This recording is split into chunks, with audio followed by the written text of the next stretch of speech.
Hey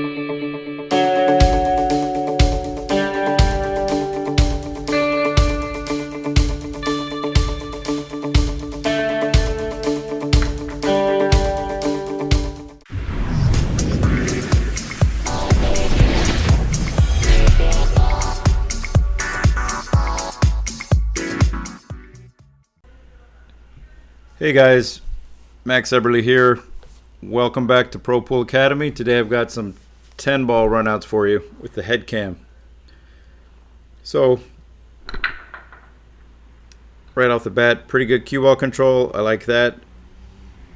Now if I don't have a shot, then I'm going to take ball in hand on these runouts. But here I have a nice shot on the one ball, and looks like I made a ball, so it's a good chance to run the table right here. Now here I'm just using low and a little bit of right, come across two rails for this two ball. Now I'm sure I was trying to get an angle on this, probably trying to get a little bit shorter so I could easily come out for the three, but as it is I had to draw it back unless I wanted to play short side, but I didn't feel like getting that cute on that shot, so I take the angle on the three, and the five's kind of in a funny spot. This cloth is like brand new. It's like just a couple days old at this point, and it's really fast cloth. So the good thing about that is you can hit the ball low and the backspin will stay on it longer with less effort, but also you have to be real careful because it's easy to hit the ball 5, 6, 7 feet too hard, at least when you're first getting on the table and getting used to it. And even after that it's easy to hit it a foot or 2 feet too hard, so you really have to be dialed in mentally and pick your targets.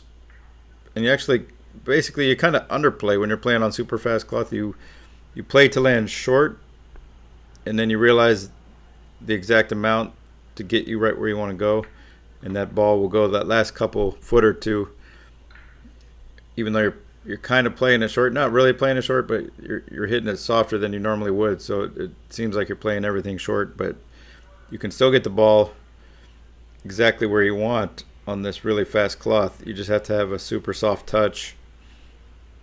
And the thing with that though is you got to have a nice level table. This table it's not perfectly level, but it's level enough to get the job done. Now here I came below that ball because I wanted to zigzag across the table for a shot on the 10 instead of going around and taking a thin cut on the 10 or playing short side on the 10. So the zigzag shot put me in at a real nice position here to finish the rack out, and that's the first rack. There we go, got one under the belt. And if this is making you dizzy, I apologize. What I think I'll do is I'll do another version where I have a stationary camera, and I'll show you the head cam angle view only once I'm down on the shot, so you don't get dizzy with me walking around. And also the thing is, I have to basically keep my head pointed down as I'm walking around the table for you to see the table, and I forgot to do that sometimes in this particular video. Or I realized that I had to do it a little bit more so you're not just looking at the wall and the ceiling when I'm walking around. Okay, but yeah, it's a pretty good view once I'm down on the shot. So almost scratched. Luckily I hit it. Well, I'm hitting it hard enough to where if you go on line, then you and the ball goes towards the side, it goes past the side, hopefully. So that's a good thing. But ideally, you don't even go to the side rails. You want to hit the ball a little bit more centered or dead center if you can, so you don't go to the right or to the left rail. Now here I don't have a shot. I'm using my Billy Purcell jump cue, trying to show you his sticker. James Handshoe I used to have for several years, which is a great jump cue,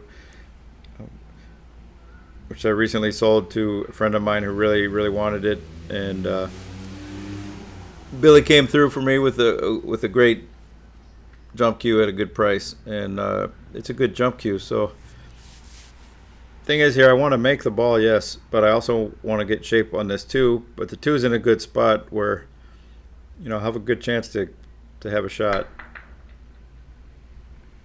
but it was laying pretty nice to where if I make it, I can come back and forth across and have a nice shot in the side.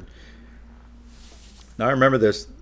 The angle isn't straight enough for me to follow straight over to that rail and right out towards the 4-ball. And the 8-ball is in a funny spot where I can't go down to the bottom rail and back up. So, but if I hit it soft, I could drop right in on that short side, crossing the line of position right there for the 4, which is dangerous, but that just illustrates sometimes you have to be able to do that. You don't always follow the rule or the guideline of going on the line of position towards the ball or away from the ball, like I like to talk about. As far as position play, rules are meant to be broken when you need to break them, and you got to have, well, you want to have that speed control so that you can execute those shots of crossing the line of position in a very tight zone when you need to.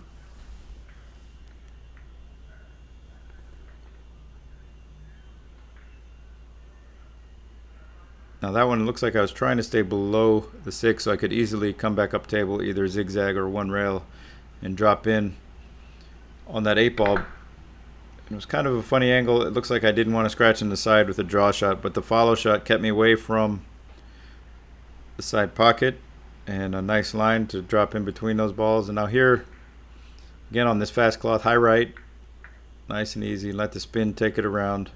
It's really all about touch. This one I had the angle to actually, I could just draw this back and don't even go to the rail. But I didn't want to mess with ending up too close to the rail, so I went ahead and punched it over to the rail and make sure I get off that rail at least a little bit for a shot on that 10-ball. Okay, there we go. The jump shot saved the day on that one.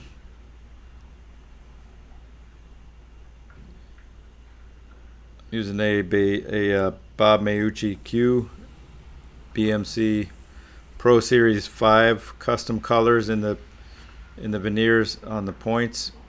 Normally it's orange and green. I requested blue because I'd seen a lot of Qs that I like with like a purplish and blue. So Bob did that for me, and I wanted some silver rings in the joint, which aren't normally in the regular model if you go to the website. And another thing I like about this model of Meucci is the pin, which is a 3/8 pin. It's not the 5/16/14 that Meucci is famous for having with all the threads, which is okay. But I like that bigger pin, the 3/8. It's really nice, and it's aluminum, so it's a relatively light compared to a steel. I believe that's the case, but boy, it has a great hit. And I'm using a regular shaft. I don't play with a carbon fiber shaft, although Meucci does make an amazing carbon fiber shaft that I'll use once in a while and actually play good with. But so, all right, looks like I did not make a ball. So I'm just gonna take it from where it lays here, just and run the rack.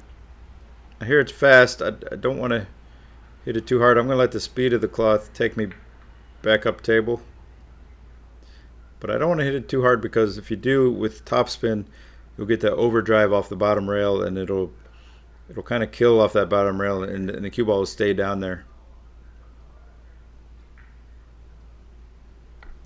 I hear that 8-ball was almost in the way, so I had to draw a little bit to avoid the 8.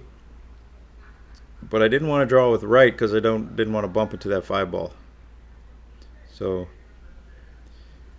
that's what it looked like wet. I actually put myself a little closer to the side than I would like to on that shot, but I got away with it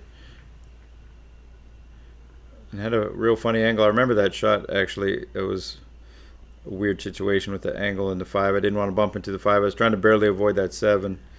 I managed to still get a shot barely and not get snookered behind the 6. A little bit of low right here, just slide across 2 rails, pull out. Now once you get in line on fast cloth or any cloth, it's just a matter of you try to stay in line, try to keep good angles. But you don't always end up perfect where you want, so you got to learn how to recover from when you get out of line a little bit. But in general, you don't want to be shooting all kinds of crazy tough shots because you're always out of line. But sometimes it takes a couple shots to recover. Now what am I doing here? Okay, this is interesting. This shot doesn't come up all the time, but this way I get a nice shot in the side, Posted 7 was in a funny spot. And I actually got the angle that I wanted to float down here for the 7. And that was the key to the whole rack there, getting the right angle on the 6. Now here, actually not dead straight in. First I wanted to punch it and go to the left side of that 8, but then I realized, well, I could hit it real soft. And I thought I could avoid that 8 ball completely.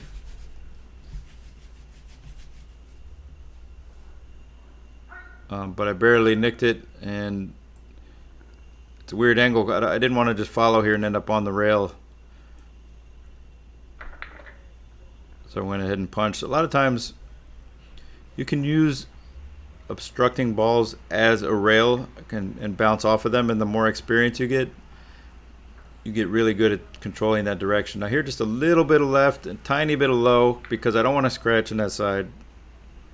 You got to manage the speed because you don't want to zigzag across to the second side pocket. So that was a 2-side pocket risk of a scratch, but if you control it right, you don't put yourself at risk, and then you get a chance to run the rack. All right, so thank you for watching. Really appreciate it. Make sure you check out ProPoolAcademy.com. I got a couple specials going on right there where you get Zen Pool audiobook for free. You get Play Pool in the Zone ebook. You get all the modules. You get for one price, you get a lifetime membership to Pro Pool Academy. And then you can log in anytime you want, and you'll get all the updates when I add new videos to that as well. And if you want to order my books or DVD set, check out maxeberly.com. Thank you so much, and I will see you in the next video.